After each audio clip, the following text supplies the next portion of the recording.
Dans l'actualité également, cette autre polémique qui risque de faire du bruit à Blois. Elle vise le bâtonnier du barreau. Il est accusé par l'un de ses anciens clients, un marchand de biens blésois, d'avoir acheté une maison aux enchères à ses dépens. Explication Benoît Bruer avec Alain-Georges Monet.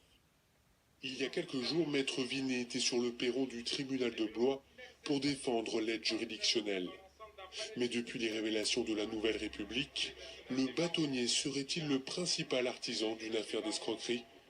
19 janvier 2012, cette maison située quartier Vienne à Blois est vendue aux enchères, son propriétaire ne pouvant plus rembourser le prêt bancaire. Stéphane Droyer, marchand de biens, veut l'acheter.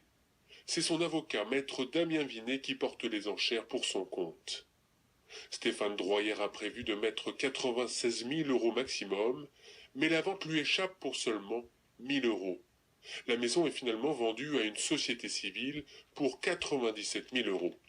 L'histoire aurait dû en rester là, mais le marchand de biens découvre bien plus tard le poteau rose.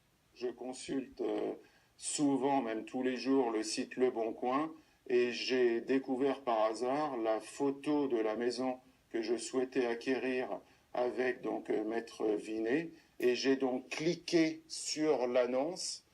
J'ai découvert le numéro de téléphone de mon avocat, et donc je me suis rendu compte que mon avocat avait vraiment une liaison avec cette maison, alors qu'il n'aurait pas dû en avoir, vu que nous n'avions pas remporté les enchères.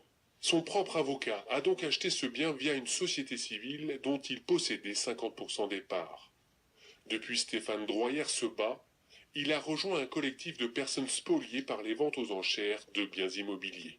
Je me rends compte dans ce dossier-là que mon avocat, dans lequel j'avais confiance au départ, m'a trahi complètement en fait. Il m'a complètement trahi, et depuis en fait j'ai des troubles du sommeil, etc. parce que je n'arrive pas à concevoir qu'un avocat puisse tromper son client. Défendu désormais par une avocate parisienne, il a déposé plainte contre X pour détournement de la loi sur les ventes aux enchères.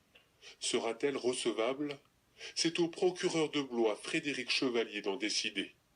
Joint à 2 reprises, maître Damien Vinet n'a pas souhaité nous faire de commentaires sur cette affaire.